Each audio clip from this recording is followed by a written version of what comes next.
प्रवास गोष्टींचा ह्या चॅनलमध्ये आपल्या सगळ्यांचं स्वागत आहे. प्रेम एकदाच होतं असं म्हणतात, म्हणजे खरं प्रेम बरं का? पण मग प्रेम एकदाच होतं असं असेल तर ती व्यक्ती आपल्याला भेटली नाही तर?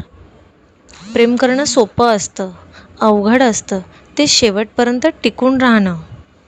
आपण प्रेमात पडतो तेव्हा आपल्याला ती आणि तो असे दोघेच दिसत असतात.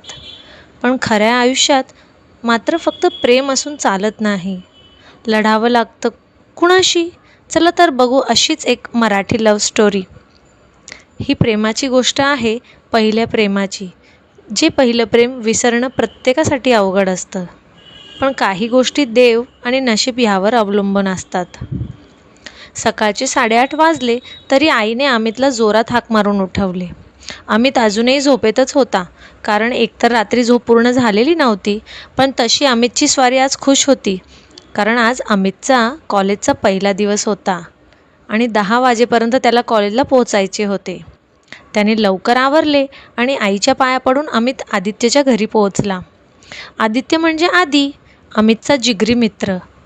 अमित आणि आदित्य दोघांनाही एकाच कॉलेजच्या ॲडमिशन मिळाली होती आणि लहानपणापासून दोघे एकाच क्लासमध्ये होते. आदी ही अमितची वाट पाहत होता.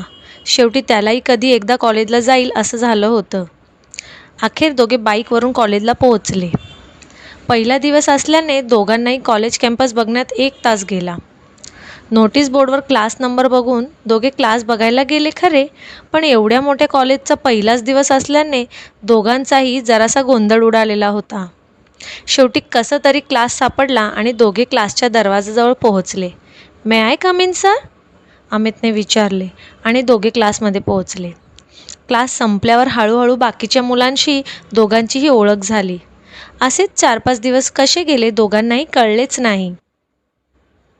पण शेवटी व्हायचे ते झाले आणि आज आदीला एक मुलगी दिसली. आदीच्या स्वप्नातली परीच ती. पहिल्याच नजरेत आदीला ती भावली. मग काय, अमितने आपल्या वहिनीची सगळी माहिती काढली आणि तिचं नाव प्रिया असल्याचं समजलं. मग काय, आदीला प्रियाच प्रिय दिसायला लागली.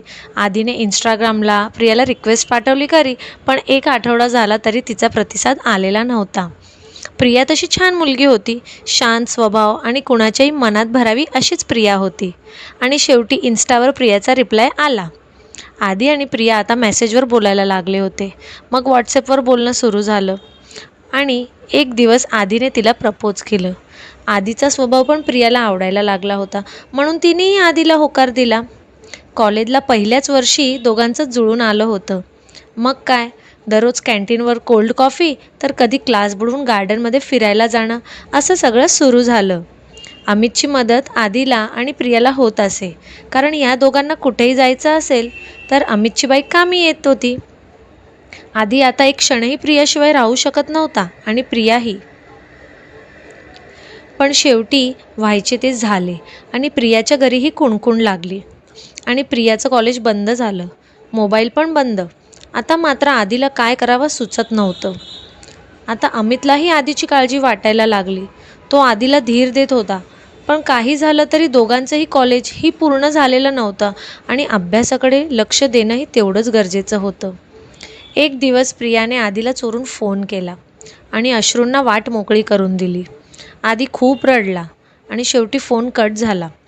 दोघेही एकमेकांशिवाय राहू शकत नव्हते, पण नियतीसमोर दोघेही लाचार होते. अमितने आदीला सांभाळून घेतले आणि आता आदीने अभ्यासावर लक्ष केंद्रित करायला सुरुवात केली. सगळं विसरून आदी अभ्यास करू लागला होता, पण तरीही एखाद्या संध्याकाळी निवांत एकटं असताना आदीला प्रियाची खूप आठवण यायची. प्रियाही आदित्यच्या आठवणीत झुरत असे. तीही हताश झाली होती. दिवसामागून दिवस जात होते. दोघांना दूर जाऊन आज जवळजवळ 5 वर्ष झाली. प्रियाला मर्जी नसूनही लग्न करावं लागलं. आज आदी सक्सेसफुल आहे, पण जिच्यासाठी हे सगळं केलं ती मात्र आपली होऊ शकली नाही, याची खंत आजही आदीला आहे. अमितही इंजिनियर आहे आणि त्याचं लग्नही झालं. आदीला मात्र अजूनही प्रेम म्हटल्यावर फक्त प्रियाच आठवते.